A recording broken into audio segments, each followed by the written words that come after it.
If you cannot clearly express what you think, you don't know what you think, and worse, you are vulnerable because someone else will define the world for you, and they won't do it with your best interests in mind. That might sound harsh, but it's the truth. Words are not just sound, they are the structure of your thoughts, and if your thoughts are fragmented, your identity becomes scattered. Your ability to influence, to stand your ground, to make a life worth living. It all starts with the ability to speak with clarity and conviction.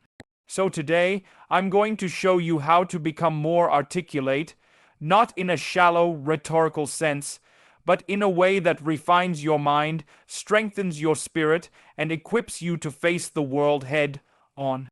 You don't become articulate by memorizing fancy words. You become articulate by thinking clearly. That's a painful process.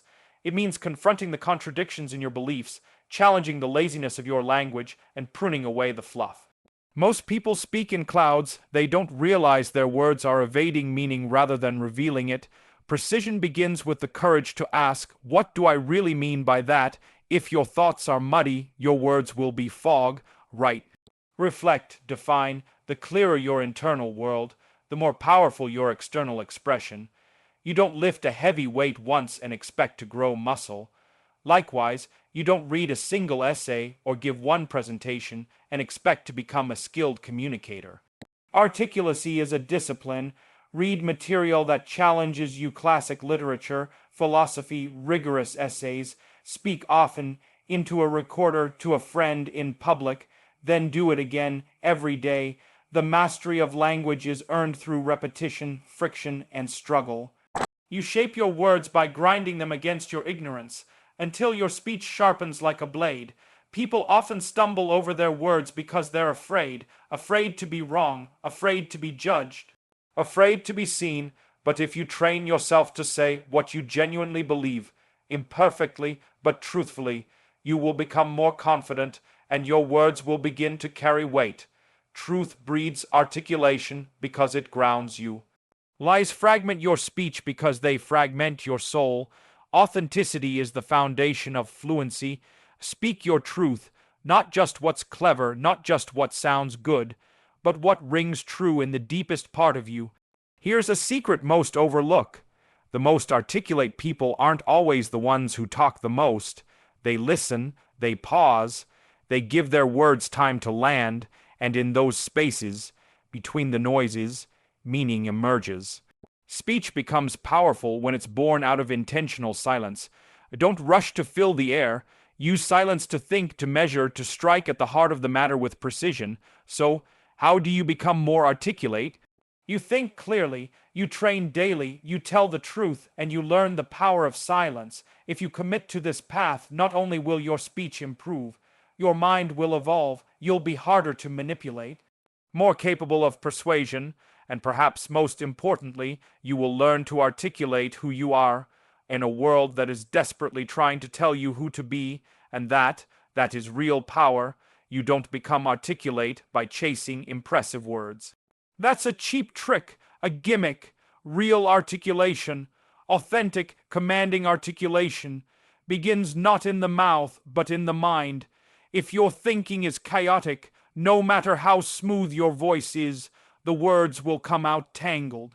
They'll collapse under the weight of confusion, because articulation is the external expression of internal order, and real order requires effort, precision, discipline. Most people assume they're articulate because they can keep talking. That's not articulation, that's noise.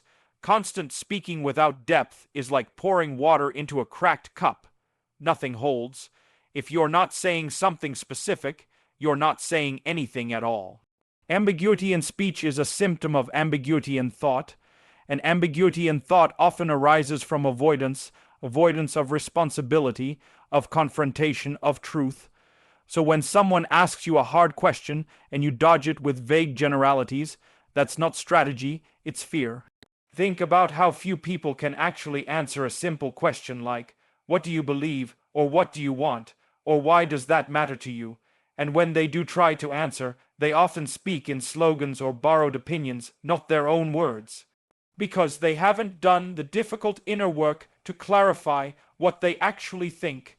That's the root of inarticulacy, not lack of vocabulary, but lack of self-examination. If you want to be articulate, start by slowing down. Take a single idea, just one, and ask yourself, what do I actually mean by this? Then write it down, try to say it aloud, examine it, rephrase it, strip it of cliches, define the terms, break it apart, and put it back together. You'll find very quickly that you don't know as much as you thought you did, but that's the beginning of wisdom. Clarity emerges from struggle. Precision in speech is earned, not assumed, and this is where the discipline of writing becomes essential. Writing is thinking on paper. It forces you to confront the vagueness of your own ideas. It punishes laziness and rewards structure.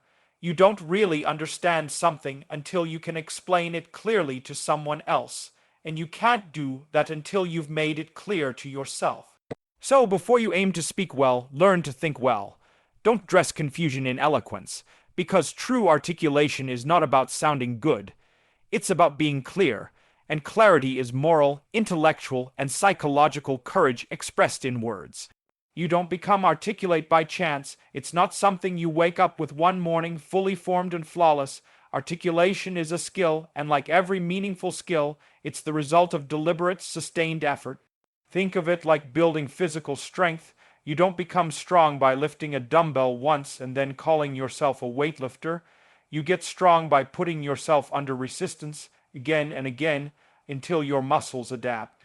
Speech works the same way. Thought works the same way.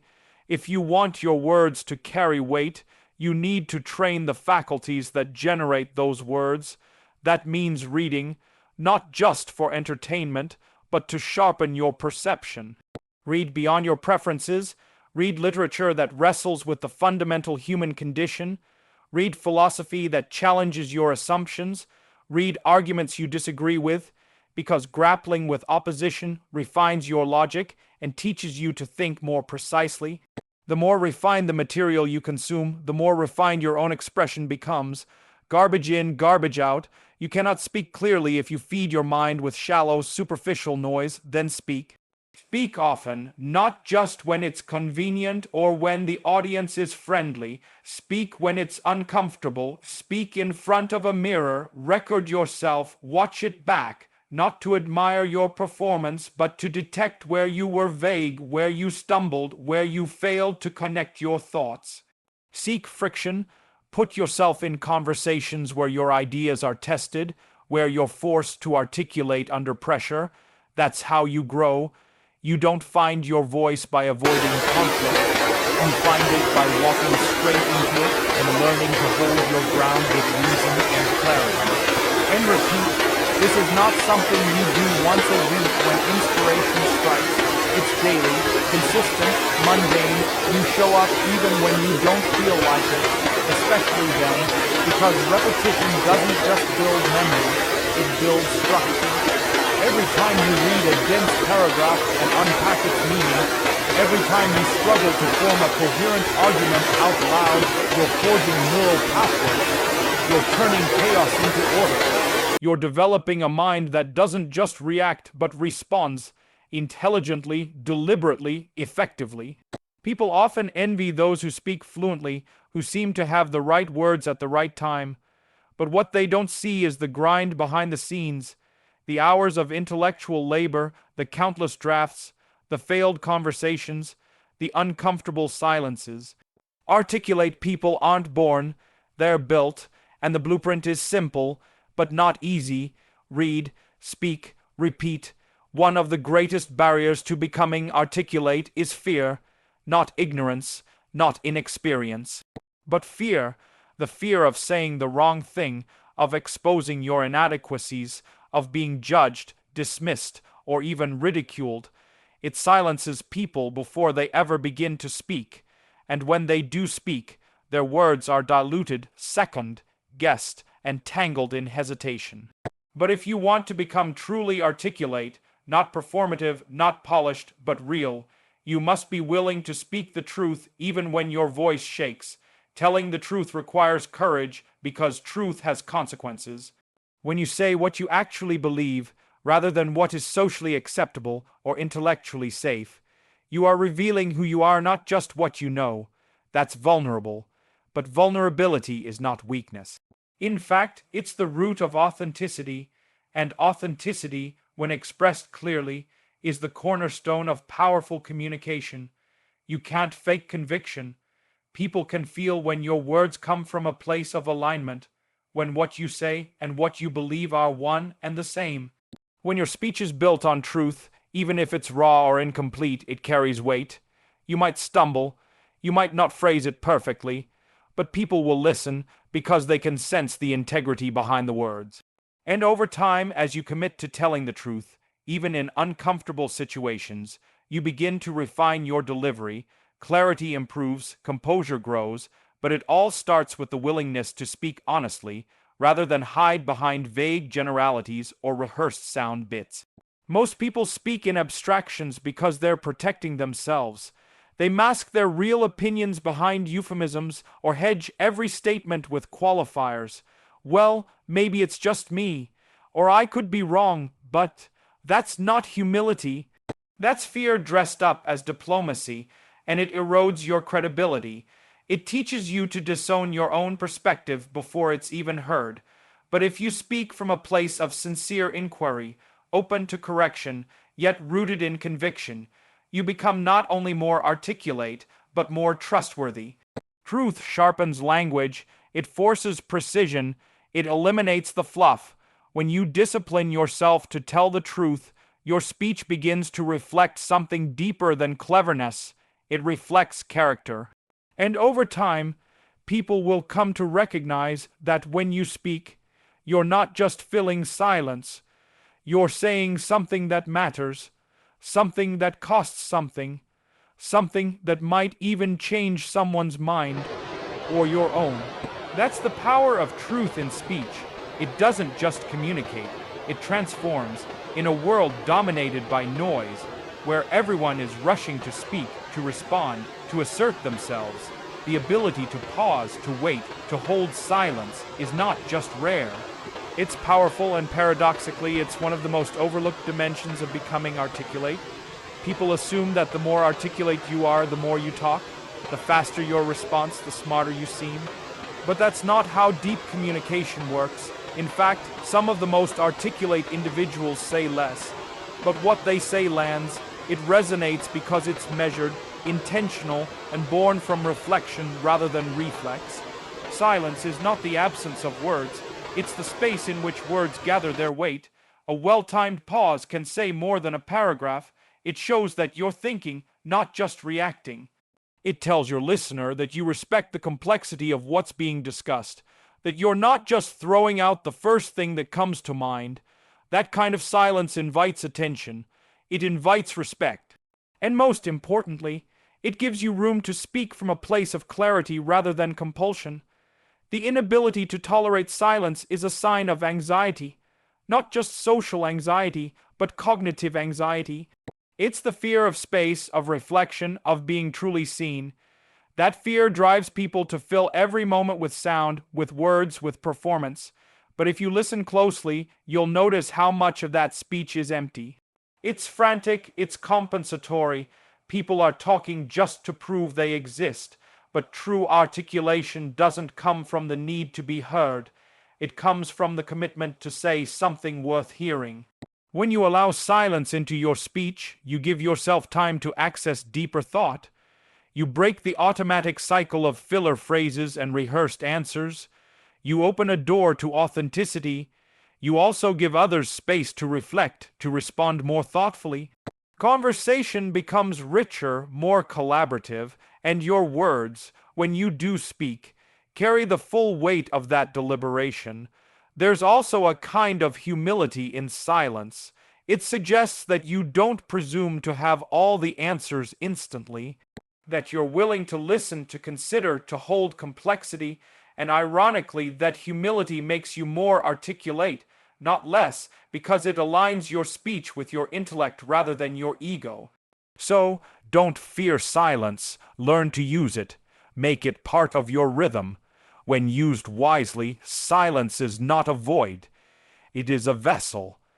It holds the gravity that gives your words their shape, their meaning, and their power.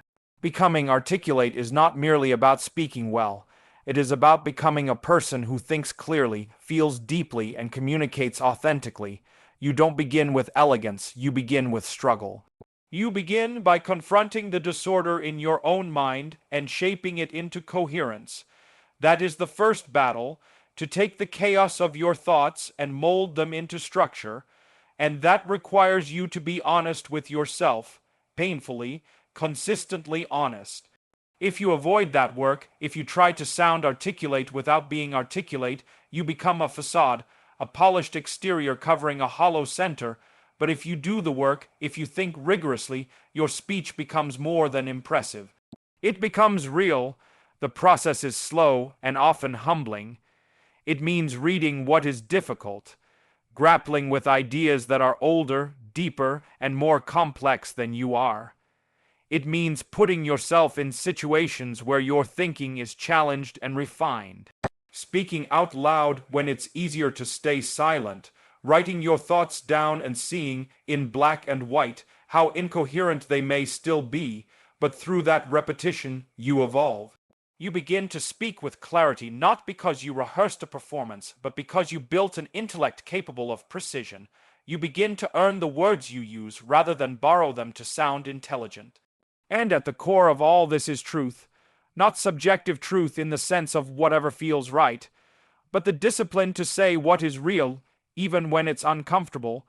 When you speak the truth, you begin to align your language with your character.